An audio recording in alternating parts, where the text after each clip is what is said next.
Adelante, Miri. Buenos días, pues vamos a hablar sobre la corriente del conductismo watsoniano. Somos el equipo integrado por Edith Viviana Vitela y Ana Miriam Rivera, alumnas del primer cuatrimestre de psicología.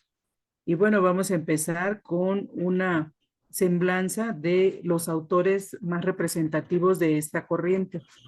Adelante, Vivi. Bueno, vamos a iniciar con John Braudus Watson, que nació en Travelers Rest, California del Sur, en Estados Unidos. Esto fue en 1878. Y bueno, él vivió en una familia disfuncional. Su padre fue alcohólico y su madre una mujer muy religiosa. Estas características pues le permitieron pues tener cierta injerencia en lo que posteriormente él iba a desarrollar. Se apegó a las prohibiciones de beber, fumar y bailar, y criándolo, lo criaron de manera muy sometida a un duro entrenamiento religioso. Esto le generó una antipatía por la vida hacia todas las formas de religión y se convirtió en un ateo. Su familia, que no tuvo padre, se trasladó a Greenville y ahí cultivó su pensamiento sobre psicología. Se graduó en 1903 de la Universidad de Chicago y obtuvo su doctorado en psicología.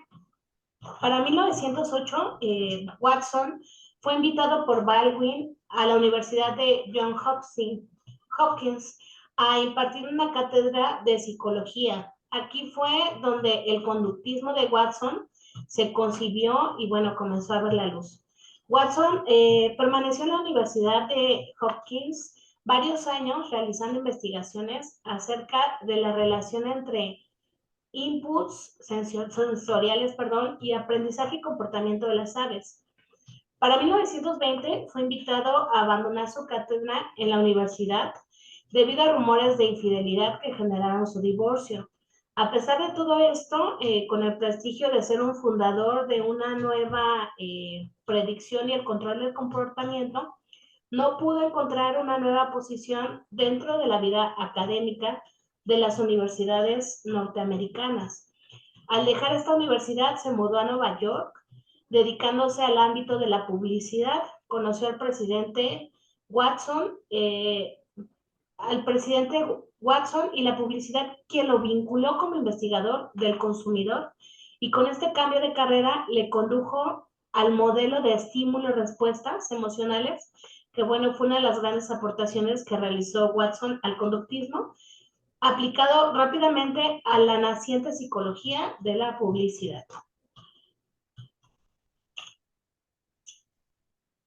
Y bueno, otro de los autores que también es de los precursores de esta corriente es Edward Lee Thorndike, que nació en el año de 1874 en una familia protestante de una confesión metodista. Él vivió sus primeros años con disciplina y austeridad severa.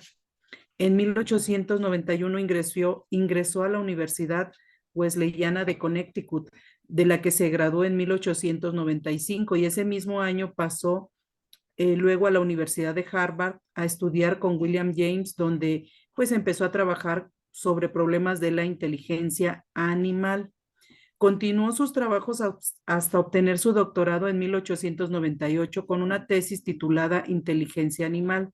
Es un estudio que fue experimental en los procesos asociativos en animales. Ese fue el comienzo de una investigación del aprendizaje y de la psicología animal. A él se le considera como el iniciador del movimiento de la psicología comparada, que fue el primero en llevar a laboratorio ciertas formas de animales superiores, empleando con ellos pues aparatos especiales. También pues este psicólogo y pedagogo estadounidense pues se considera como un antecesor de la psicología conductista, porque sus principales aportaciones fueron el aprendizaje por ensayo y error y la ley del efecto. Sus estudios sobre la conducta animal pues le permitieron desarrollar esa teoría del conexionismo. Bueno, un tercer autor del conductismo es Clark Leonard Hull. Él nació en 1884 y obtuvo su licenciatura y su maestría en la Universidad de Michigan. En 1918 su doctorado en la Universidad de Princeton-Madison, donde también dio clases desde 1916 hasta 1929. Su investigación doctoral sobre los aspectos de la evolución de los conceptos se publicó en la revista Psychological Monographs. Y bueno, Hulk llevó a cabo investigaciones con las que demostró que sus teorías podían predecir y controlar el comportamiento. Fue en Yale donde se inició su preocupación por los reflejos condicionados y el aprendizaje.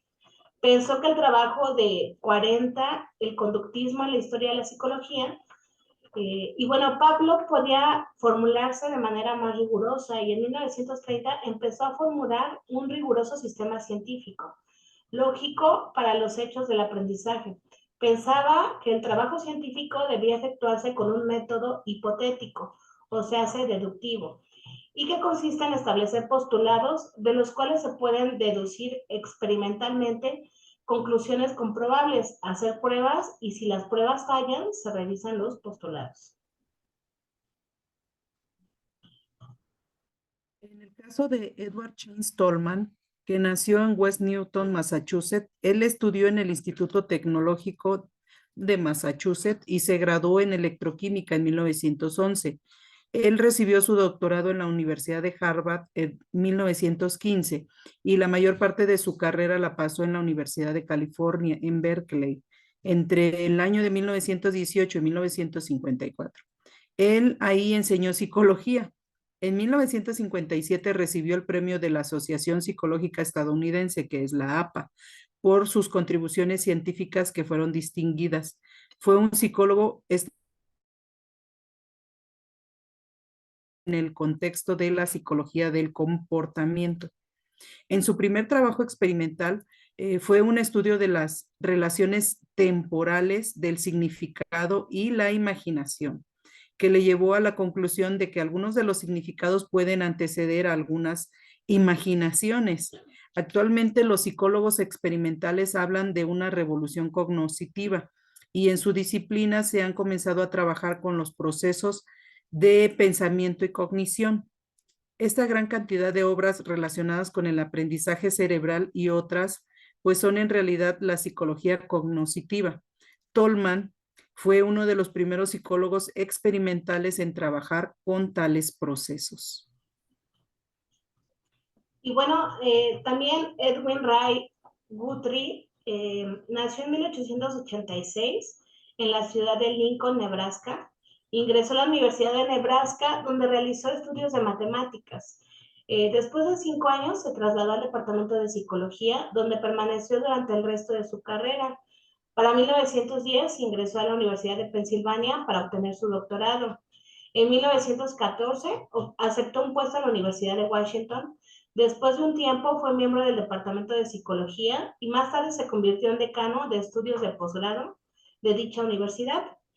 La aportación de Guthrie son las contribuciones que hizo en la filosofía de la ciencia, la psicología normal, la psicología social, la psicología de la educación y la teoría del aprendizaje.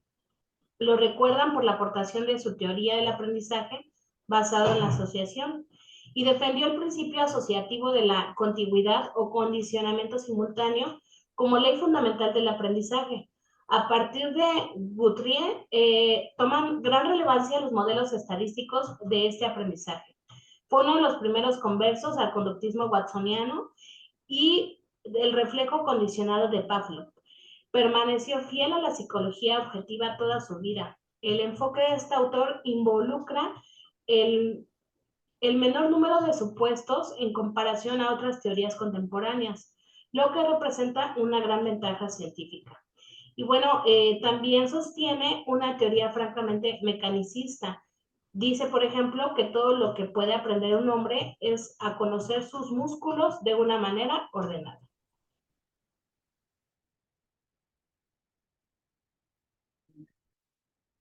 Y bueno, otro de los grandes representantes de esta corriente es Frederick Skinner, que ya es como el más reciente. Él nació en 1904, nació en Susquehanna, Pensilvania, en Estados Unidos. Se graduó como escritor, pero pronto se desilusionó de sus habilidades literarias y pues tras ese intento fallido como escritor, pues comenzó a interesarse por los comportamientos y las acciones de las personas. Esto lo llevó a estudiar psicología en la Universidad de Harvard, donde se graduó y se doctoró en el año de 1931. Y bueno, él condujo un trabajo pionero en la psicología experimental y él defendió el conductismo, que considera el comportamiento como una función de las historias ambientales de refuerzo. Él escribió trabajos controvertidos de los cuales propuso el uso extendido de técnicas psicológicas de modificación de conducta, principalmente el condicionamiento operante para mejorar la sociedad e incrementar la felicidad humana. Bueno, positivo. Y como pues una forma de ingeniería social, ¿no? Ya son términos un poquito más actuales, ¿no? El estudio, él tuvo un estudio en la Psychology Association, que es la APA, American Psychology Association, la APA, que fue publicado en 2002, que lo situó como el psicólogo de mayor relevancia del siglo XX. Y bueno, entre las aportaciones que realizan pues tantos estos autores al conductismo, podríamos mencionar el conductismo, según Watson, es el estudio experimental objetivo y natural de la conducta, excluyendo la conciencia y la introspección. Para Burrus Frederick Skinner, el conductismo es una filosofía de la ciencia de la conducta. Definió varios aspectos esenciales de su objeto de estudio, y a diferencia de Watson, se centró a describir las leyes generales que rigen la conducta. El objeto de estudio de la psicología y la forma en cómo se concibe la conducta es entendida de diversos modos, según el enfoque desde que se vea. Se pueden identificar más de 10 formas de conductismo, lo que estuvimos viendo ahorita con estos autores, desde el propuesto de Watson hasta nuestros días, pasando por Tolman, Hull y Skinner. Las aportaciones de Watson al conductismo se deben a sus experimentos de condicionamiento clásico, un tipo de aprendizaje que implica respuestas automáticas o reflejas y que se caracteriza por la creación de una conexión entre un estímulo nuevo y un reflejo ya existente. Las aportaciones de Edward Lee Thorndike, sus principales aportaciones pues fueron el aprendizaje por ensayo-error y la ley del efecto. Sus estudios sobre la conducta animal le permitieron desarrollar la teoría del conexionismo. Y bueno, para Hulk plantea una nueva manera de entender el conductismo. Estableció principios básicos de una ciencia de la conducta para explicar el comportamiento de animales de distintas especies. Además, la conducta individual y social es lo que se conoce como conductismo deductivo. Por su parte, Tolman propuso un conductismo que se denominó conductismo propositivo, el cual eliminaba de la mente y la conciencia de la psicología, tal como lo quiso Watson, pero conservaba el propósito y la cognición como aspectos objetivos y observables de la conducta misma. Guthrie argumentaba que lo principal no era reforzar, de hecho el aprendizaje no necesariamente tenía que alcanzarse mediante recompensar las conductas. En el mismo sentido, la clave para modificar conductas, y especialmente los hábitos, es generar nuevas asociaciones. Y bueno, las aportaciones fundamentales de Skinner, como el moldeamiento de la conducta, también fueron la conducta operante como unidad funcional y la selección por las consecuencias que siguen perentorias para la psicología actual en su persistente y bueno, derivan hoy en día la dualista, eurocéntrica y esencialista.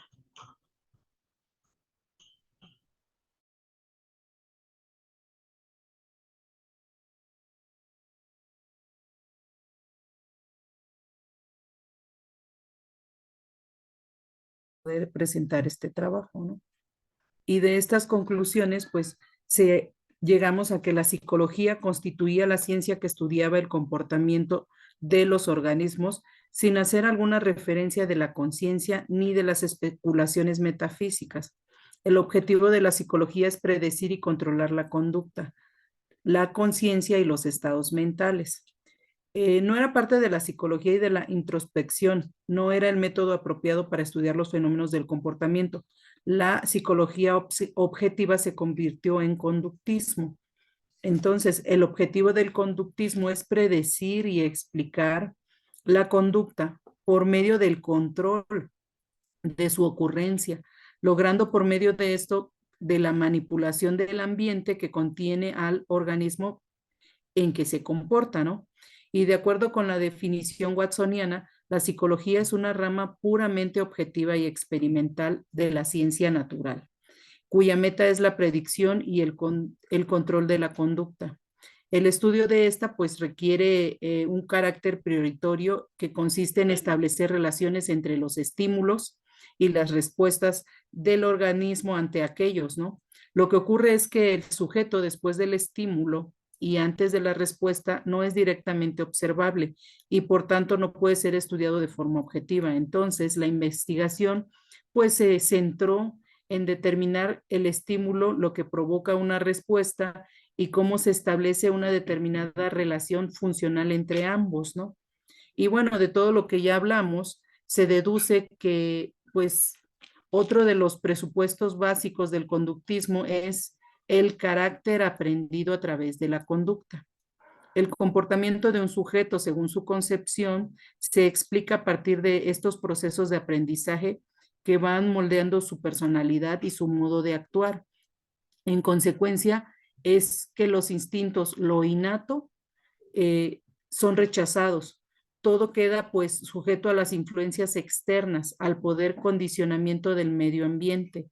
Y pues tal fe tenía Watson en la capacidad del moldeamiento del medio que no dudó en afirmar que si se le daba una oportunidad de criar a los niños según su teoría, pues iba a ser una clase de adultos superior, ¿no? Que él desearía, ¿no? Y bueno, pues esto es como se concluye este trabajo del conductismo watsoniano, un sueño muy largo y muy grande, ¿no?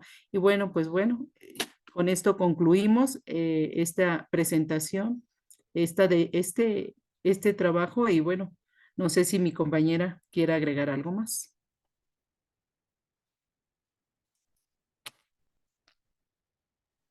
Solo agradecerles, pues, que nos permitan aportar más o hacer este análisis sobre el conductismo. Muchas gracias. Gracias, buen día a todos.